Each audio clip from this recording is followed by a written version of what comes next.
Seja muito bem-vindo a mais uma edição do Hoje e Sempre por aqui. Agosto tá aí na sua segunda semana já, com o domingo do Dia dos Pais chegando, agora é dia 9 e uma data bastante emotiva para muita gente, né? Para muitos motivo de alegria, comemoração, mas também para muitas famílias uma data silenciosa, dura, né? A internet mostra muito isso, né? Quem dera eu saber o que é ter um pai.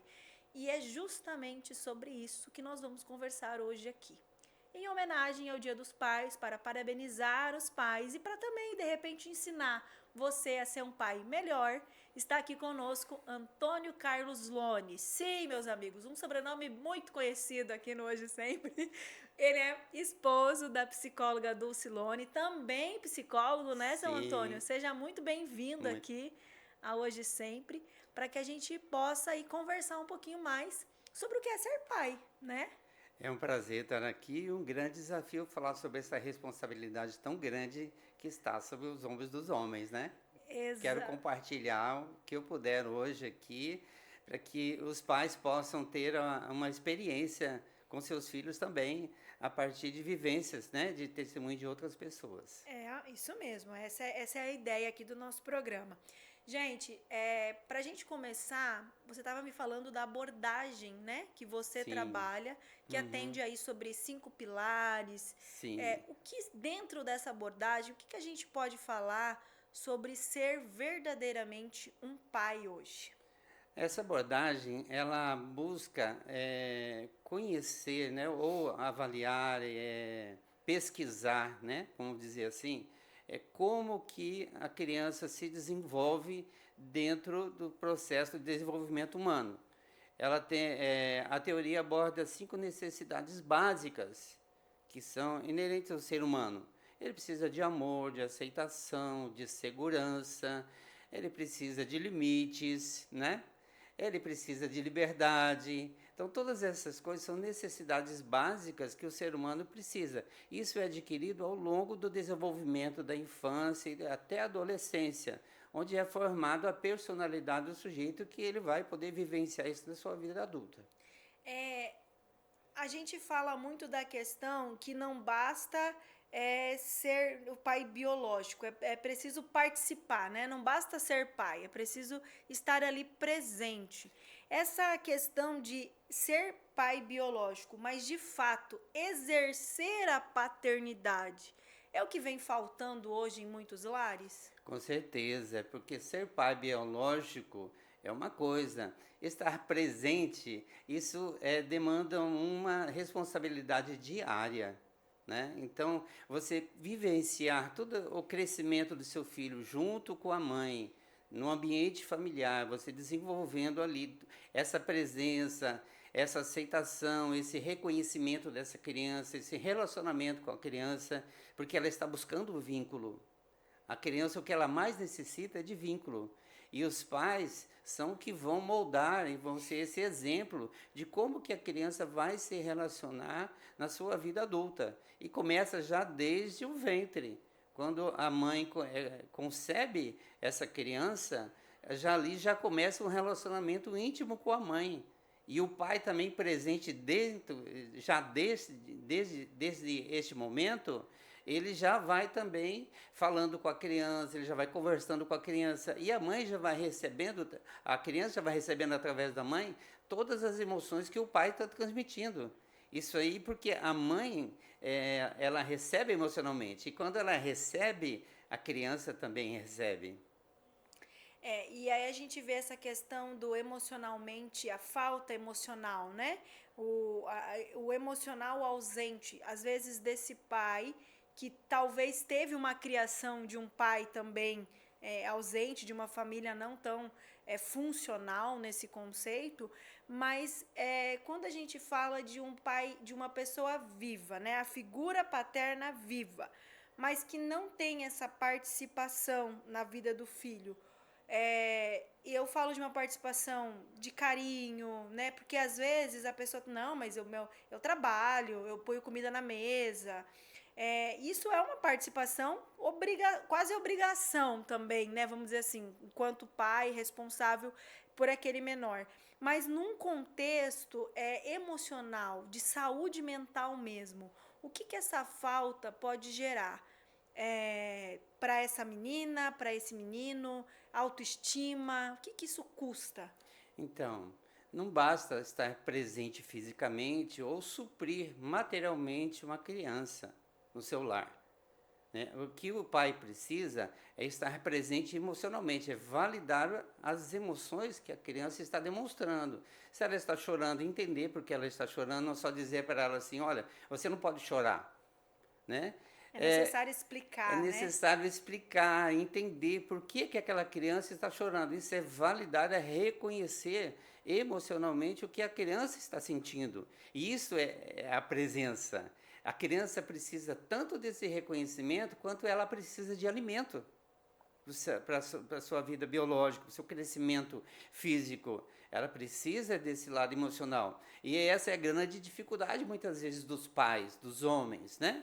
De transmitir isso, porque ele foi legado, foi ensinado a ele o certo e o errado. Você faz certo ou você faz errado, e só apenas corrigir, né? Dizer não faça isso, não faça aquilo, faça isso, sem reconhecer a necessidade emocional que a criança está sentindo, a dificuldade que ela está passando, até de aceitar aquela condição que está sendo colocada pela família no momento. Então, hoje a teoria, a psicologia, ela ensina esse relacionamento íntimo, emocional, como uma necessidade prioritária para a criança. E a gente fala muito, hoje a gente tem muitos casos, né, infelizmente, de separação. Você é casado, pai, avô, eu casada, mãe, e a gente vê muitos casos de separação onde, até recente, uma advogada de família trouxe casos assim aqui no Hoje e Sempre, onde os pais, muitas vezes sem condição de saúde mental para lidar com a situação, acabavam falando, o seu pai é isso, a sua mãe é isso. Mas elas focaram muito na questão, essa profissional focou muito na questão do que o pai representa na vida, né? Que eu falo assim, são dois papéis diferentes, Sim, não podemos dar as mesmas funções, um sim, não com certeza. substitui o outro, Sim, mas quando é pai, parece que a rejeição, Antônio, ela é maior, depende muito, a criança sente essa rejeição nesse conceito? com certeza. Quando o pai se afasta, né, no caso da separação, ele está vivendo em outro ambiente. E a mãe convive com a criança, porque a responsabilidade é dada para a mãe para cuidar e acompanhar. O pai, ele se torna uma pessoa que vai visitar ou fica um final de semana com a criança. Não é algo que ela tem como uma rotina, um hábito diário de viver, né? Então, essa ausência do pai vai gerar o que na criança? Um sentimento de abandono. Então, ela, nesse sentimento de abandono, ela vai buscar suprir. Como que ela vai buscar suprir esse sentimento de abandono? Procurando agradar o pai, fazendo o que o pai quer, né? Procurando ser melhor em tudo que ela fizer. Isso vai exige dela uma cobrança íntima dela, né? Uma autocobrança Forte, né? forte, que ela tem que se mostrar uma pessoa aceitável para ser valorizada naquilo que ela é. E isso demanda muito esforço emocional e gera muitos, vamos dizer assim, essas necessidades não supridas ou essa exigência autoimposta gera dores, né? Somatiza no corpo, gerando doenças físicas, né? Então, muitas vezes as pessoas estão passando por dificuldades, por necessidades e por até enfermidades, mas a questão é emocional. A questão é Precisa tratar relacional. por dentro, né? Precisa olhar o que está pensando, o que está sentindo, como está refletindo o seu comportamento na sua vida, como que está o seu relacionamento com os seus pais, né? Principalmente o pai. Então, é importante buscar esse vínculo. A criança vai estar sempre buscando, e é importante que o pai esteja reconhecendo essa necessidade de vincular a criança e suprir este amor, porque o amor pode curar qualquer falta que há.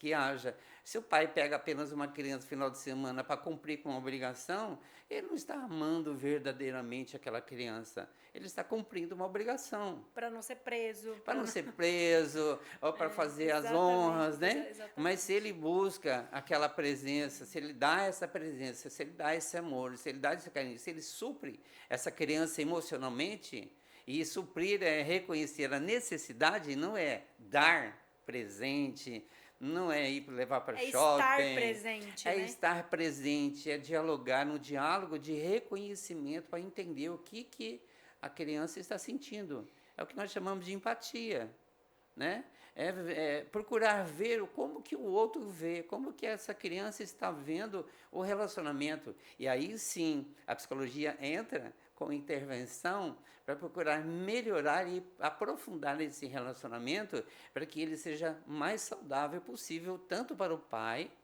né, como para a criança que está em desenvolvimento. É isso mesmo. A gente conversou até agora sobre esse pai vivo que muitas vezes não é presente emocionalmente, às vezes mora na mesma casa, mas não está ali junto, conectado com essa criança. E a sensação de abandono, de rejeição, ela é grande independente do lar. Mas quando eu falo, por exemplo, de uma figura paterna que de fato morreu, né, que não está mais aqui, que não pode ser visitada, mora hoje num cemitério. Como é, Antônio, a sensação dessa criança? O que precisa ser trabalhado? Ela também sente o abandono ou é uma forma diferente até de tratar, de conversar sobre esse pai? Como é que funciona isso para essa criança? Está falando de criança, Sim. Em termos de criança. Sim, com certeza. A criança não vai sentir o abandono nem rejeição, porque não existe vínculo, Mas sente presença. Mas ela vai ter que trabalhar o luto, né? Porque ela vai sentir falta. Com certeza ela vai sentir a perda. E isso é uma coisa inerente ao ser humano. A morte é uma coisa que está aí presente em todas as famílias. Então, trabalhar o luto é essencial para que essa criança entenda o processo de vivência, né? E nesse caso, a figura de um tio, de um avô, de um padrasto, pode substituir ou diminuir essa dor do luto dessa criança? Eu acredito que substituir, é difícil alguém forte, substituir, né? Não existe uma substituição de um ser humano, de uma pessoa, né? De um pai, né? Mas o tio, o avô, uma outra pessoa presente, pode sim dar para essa criança esse relacionamento, esse vínculo, essa aceitação, esse amor, essa segurança. Isso ele pode dar, mas assumir o lugar do pai é impossível. Não né? tem como, é impossível. Agora a gente está falando com o Antônio Carlos, psicólogo. Agora vamos sair do Antônio Carlos, psicólogo, e vamos para o Antônio Carlos, que é pai, Sim. que é avô, né? Sim. Ser avô é pai duas vezes? Ah, com certeza. Ser avô é uma condição muito especial, né? Para o pai, né? Para o homem, né? Porque ele não tem a responsabilidade de corrigir, ser pai, ensinar. Essa responsabilidade é dos filhos, dos meus filhos, né? Então, hoje, mesmo que a gente tenha um relacionamento íntimo, próximo com os netos, eu como pai, não procuro corrigir, mas quando eu vejo alguma coisa que precisa corrigir, eu falo para o meu filho. Então, indiretamente, ele vai corrigir, porque o pai é ele, né? Então, indiretamente, eu estou corrigindo o meu filho, exercendo minha paternidade com meu filho, e ele transferindo a paternidade para o filho dele, né? Eu não faço uma correção direta com meu neto. Eu não trabalho assim, nós não trabalhamos assim em nossa cultura. E deveria ser uma realidade, né, de todas as famílias. Sim, com certeza, porque o avô é uma pessoa diferente na família, né? Um avô é um amor especial, é um amor diferente, e os avós precisam viver isso. Eu vivo isso com os meus netos, né? Quando eles repetem os seus erros, né, como criança, e vão repetindo, quando a gente fica com eles, então eu falo assim, filho, tem alguma coisa errada. Você precisa fazer alguma correção no seu filho, né? Então, essa orientação que eu dou para ele, que a gente dá para ele, é algo assim que, para ele, é sabedoria. Porque eles também olham para nós e nos veem ainda como pais. Apesar deles terem na família deles, terem nos filhos deles, falam assim, eu que cuido do meu filho. Não, a criação que nós demos para eles, né? Eles têm esse vínculo conosco, com o Pai, né? Então, esse vínculo permite que nós continuemos a transmitir a nossa paternidade e a maturidade que a gente vai amadurecendo. Nós estamos no terceiro neto, então a gente tem muitas experiências com o neto já. Temos um neto diferentes idades, temos um neto, né? de 20 anos, né? Outro e um que de vai 3, fazer 4? de 15, e agora um de 4. Então, isso é maravilhoso, você poder conviver com eles e saber que você não precisa corrigi-los, né? Colocar ordem, limite. É claro que quando ultrapassa, você diz não. É claro, você entra naquilo que você pode, mas na correção, essa paternidade é intransferível. Mas eu vejo o seguinte também, quando você vê, penso eu, não sou avó ainda, mas quando você vê o seu neto sendo uma criança, um adolescente, um jovem, como você falou aí, 20 anos já, muito bem informado, educado, vamos dizer assim, de alguma forma, não é um reflexo da sua paternidade com os seus filhos? Eu vejo nesse conceito isso, também? Sim, eu vejo isso com grande alegria, Júlia, porque a gente replica o que a gente aprende em casa. Né? Por mais que eu tenha ensinado os meus filhos, né? a forma de viver, o meu exemplo é o que moldou a vida deles. Né? É o exemplo, aquilo que eu faço no dia a dia. E as experiências, o crescimento, a maturidade que a gente vai adquirindo com o tempo, né, a gente vai se transformando. O conhecimento vai trazendo transformação. E nós precisamos muito do conhecimento para poder exercer essa função de paternidade e hoje chegar na condição de avô, né, de exercer uma avô paterno, né? Paternidade avô, transferindo através dos filhos. Então, se você entende isso, a família vive muito menos conflito, vive uma vida saudável. Isso é maturidade, né? E nós precisamos de maturidade emocional. Nós não precisamos corrigir. Só porque está errado, eu tenho que botar as coisas no eixo. Meu filho, você está fazendo errado, não está corrigindo seu filho. Não. Hoje é tudo... nós conversamos, nós ensinamos, nós mostramos para os nossos filhos como que deve ser, né? O relacionamento deles com os filhos. Mas nós continuamos ensinando para eles, mas também continuamos dando exemplo. Sim. Aquilo que nós vivenciamos como casal, como família, a gente continua o exemplo, que o exemplo é que molda.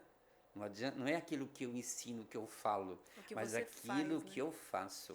E Antônio, nos dias de hoje, assim, qual é o maior obstáculo, o maior desafio hoje de ser pai? É construir um vínculo forte com seu filho. É construir intimidade. É ser amigo. Não é aquele amigo que aceita tudo, que concorda com tudo, sabe? Tem um livro, eu não me lembro o nome do autor agora, que diz assim que quem ama demais não ama. Né? Porque não sabe pôr limite, né? A grande dificuldade hoje é estabelecer esse limite. Isso tem que haver muito com o temperamento da criança. Tem criança que é mais evasiva, tem criança que é menos, ela é mais retraída. Então, a criança mais retraída precisa de mais colo, mais aceitação. Uma criança mais ativa, ela precisa entender que os pais precisam entender que ela precisa mais de limite. E eu tenho um neto assim, que precisa mais de limite. E eu vejo a minha nora, ela é uma excelente mãe, né? E meu filho também, um excelente pai. A dificuldade que eles têm, mas eles já entenderam que a dificuldade deles é impor limite. Não é porque ele é rebelde, sabe, Júlia? É porque ele é expansivo naquilo que ele faz. Agora, os pais precisam deixar ele ir, mas também saber cuidar, saber botar limite, reconhecer a necessidade. Não é só dizer não, não, não, não, sabe? E outra coisa, eu vejo eles corrigem assim, o filho faz alguma coisa que ele não quer, olha, você não vai assistir desenho hoje, a TV hoje está fechado para você. Mas eles não botam a criança lá na cadeira sentada e sem nada. Eles vão brincar com a criança, eles vão passear com a criança, sabe? Eles não tiram uma coisa e deixam o vazio. Eles tiram alguma coisa, mas eles preenchem esse vazio com a presença deles. Né? E isso eu vejo assim, isso que traz para mim hoje como pai e como avô, uma alegria muito grande ter uma família já estruturada Estruturada nesse nível. conceito, né? Muito bom Isso. isso.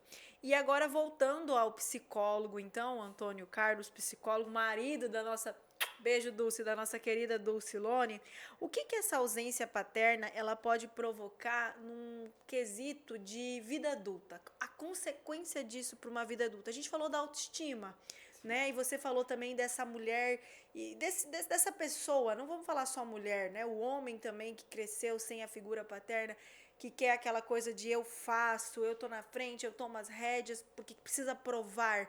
Mas além disso, tem outras consequências também, esse abandono que a psicologia constitui, que pode ser essa ausência? Você pensou, olha só, uma criança que sofreu um tipo de abandono não precisa ser a ausência física do pai, a ausência emocional. Ela vai buscar suprir isso na vida adulta com um relacionamento, em especial no relacionamento conjugal. Nesse sentido é que surge muito os ciúmes, nesse ponto, nesse quesito é que os ciúmes aparecem. Por quê? Por medo de abandono, né, o parceiro começa a controlar, a saber onde é que vai, por que que foi, por que que aconteceu isso, onde é que você estava. A pessoa não respondeu o telefone, o WhatsApp, já quer saber o que estava acontecendo, com quem que você estava. Então, isso gera muitos conflitos relacionais no casamento. O ciúmes é uma coisa que, assim, um medo de perder faz com que eu queira controlar o outro. E quando você perde esse controle, a pessoa entra em desespero. Então, muitas violências acontecem hoje por causa dos ciúmes, e nós vemos nas mídias isso, né? Mas é porque lá, como criança, ele se sentiu abandonado por uma situação ou outra. Não foi reconhecido as suas emoções, de que ele estava se sentindo abandonado e ele foi suprido naquela. Então, hoje, quando o parceiro, a parceira sai, fica distante, esse sentimento de abandono vem forte. Então ela tem necessidade de fazer esse controle.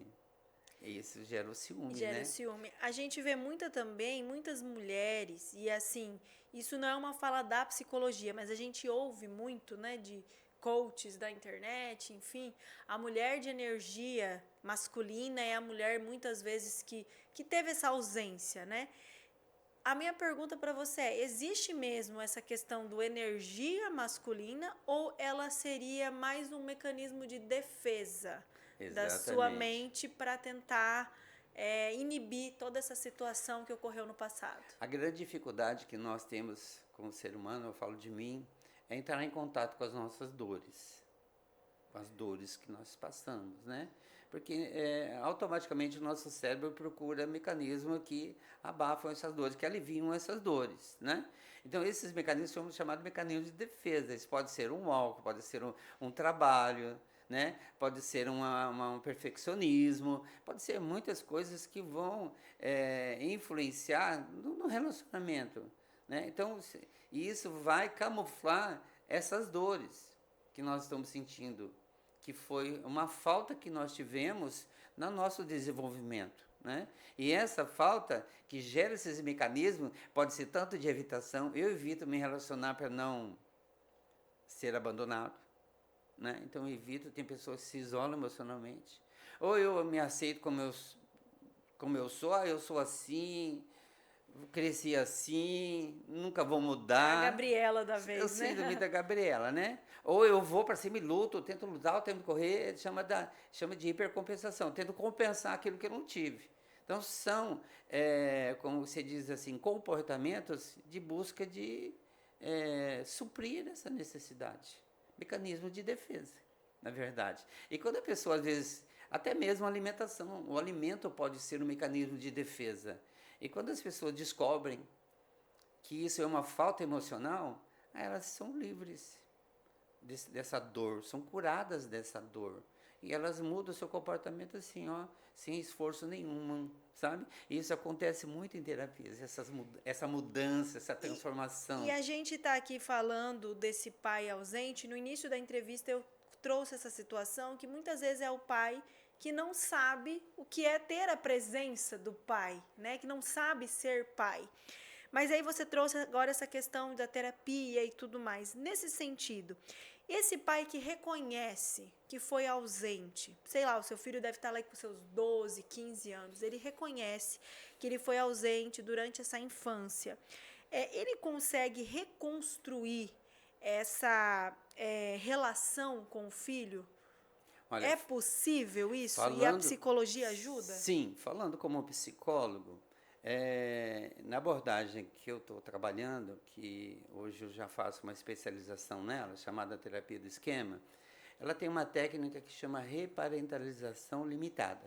O que é essa técnica? É um relacionamento terapêutico que se dá entre o terapeuta e o seu paciente. Nesta relação, o próprio terapeuta ele faz essa validação, esse reconhecimento da emoção, então ele dá esse suprimento. Olha, eu reconheço que você sentiu isso, que você passou por isso e tal e tal. Então, só essa validação na relação terapêutica que o terapeuta tem com o paciente já é uma forma dele poder se aceitar, dele poder reconhecer, ele poder ser suprido de uma certa forma naquela emoção que lhe foi faltada, que não lhe foi suprida de uma forma completa. Então, isso se dá na relação terapêutica. Isso é muito forte. Aí eu vejo tamanha responsabilidade do terapeuta de suprir essa emoção. Não que ele vai suprir o amor que faltou, mas ele vai dar um modelo, ele vai ser um modelo de como reconhecer. E aí o próprio paciente, ele vai olhar para aquela criança que sentiu falta dentro de si, ele vai entender por que aquela criança está com dor, por que aquela criança está sofrendo, e ela vai acolher a própria criança e ele vai poder ser um adulto saudável. Sem essa influência dessa história passada, ele vai ressignificar a sua forma de pensar. E é isso que a terapia trabalha. Ele vai olhar aquela situação de uma forma agora mais adulta, mais diferente, mais saudável. E quem faz esse intercâmbio de relacionamento do paciente com ele mesmo é o terapeuta. Uau. Isso é uma responsabilidade muito grande, né? Por isso nós temos que nos aperfeiçoar nesse trabalho, né, nessa profissão. É uma linha que nunca tem fim, né? Você sempre Não. vai aprendendo e o mundo vai mudando também, né? Sim, com Então, certeza. antigamente era de um jeito, na minha época, enquanto criança era outra, da época da minha filha agora já vai ser outra, dos meus netos, né? A gente tem aí a preocupação de como vai ser esse marido, né? Eu que sou mãe de menina, dos nossos filhos. Enfim, eu acredito que é uma constante evolução em prol da família, que foi o que você falou, né? A gente busca sempre isso. Eu acredito que tudo muda, as coisas mudam, mas uma coisa que nunca vai mudar e vai permanecer é o amor. Ah, é verdade. Se o amor permanecer, pode mudar o que for, não vai fazer diferença. É isso aí. Tá? Porque o amor é verdadeiro, o amor é eterno, né? É isso que eu entendo do amor. Para a gente finalizar, tenho duas perguntas. Na verdade, não é nem duas, é só uma e outra é um recado seu. O que precisa hoje para essa figura paterna, essa figura do homem, como é o nosso tema aqui, ser verdadeiramente, seu Antônio, um pai? Olha lá para aquela câmera e responda para mim. Olha, o que nós precisamos realmente hoje para continuar a nossa paternidade de verdade, nós precisamos despertar, é um despertamento. E isso se dá através do conhecimento. Quando nós adquirimos conhecimento de como verdadeiramente ser um pai, nós podemos colocar isso em prática. Temos dificuldade? Sim, temos dificuldade. Erramos muito? Sim, erramos. Mas é possível ressignificar. É possível recomeçar a sua história de uma forma diferente. E quem traz isso, né, quem dá essa possibilidade é o conhecimento. Quando você adquire conhecimento, você vê de uma forma diferente, você trabalha diferente, não apenas como você recebeu de uma tradição, mas como você está hoje, vivenciando hoje uma cultura diferente daquilo que vivenciou. Então nós temos que nos atualizar, né? Não é aceitar tudo, mas é manter a verdade, manter a sabedoria e, acima de tudo, o amor. Isso aí. Para finalizar, então, uma mensagem sua, como homem, como pai, como avô, para os pais. Aí eu posso dizer o seguinte, eu comecei assim, nessa base de suprir materialmente a minha família, né? Nunca faltou nem nada, mas depois que eu tive uma experiência na minha vida espiritual, eu pude ter uma reparentalização na minha vida espiritual, né? Do pai, do meu pai, da minha vida. Embora meu pai já tinha falecido, mas Deus, ele é pai, né? E mesmo que seu pai ou sua mãe abandone, ele sempre estará presente. Então, essa renovação minha espiritual trouxe essa paternidade. Então, eu pude recomeçar com os meus filhos, 4 ou 5 anos que eles tinham, eu recomecei uma paternidade nova. E estou construindo ela até hoje. E hoje, pelo que vocês ouviram aqui da minha paternidade, e já sou avô, então eu posso dizer assim, o conhecimento, essa verdade, a espiritualidade, tudo isso somado com um compromisso sério com o nosso papel assumido, nós podemos realmente mudar a história. Uma mãe nunca vai ser um pai. Nunca vai ser. Uma mãe é uma mãe. Ela pode exercer, trazer o suprimento material, trabalhar, suprir, ser provedora, mas o pai é um pai, né? E nem um pai pode ser uma mãe. De jeito nenhum, muito menos. Aí eu vejo mais difícil ainda, porque a mãe é muito mais próxima do vínculo, a geração toda, né? O pai dá a semente, a mãe é que produz o tudo, que faz, né? Que gera, né? Tem uma diferença muito grande nos papéis, né? Em mantendo os dois equilibrados, nós vamos ter filhos saudáveis. É isso aí. Obrigada, Antônio Carlos, pela sua presença aqui. Parabéns, antecipado, né? Obrigado. Do Dia dos Pais aí para você, para o seu filho, para o seu genro. E para você de casa também, você que é pai, feliz Dia dos Pais. E Hoje Sempre fica por aqui. Até a próxima semana. Um excelente domingo de Dia dos Pais para todos vocês.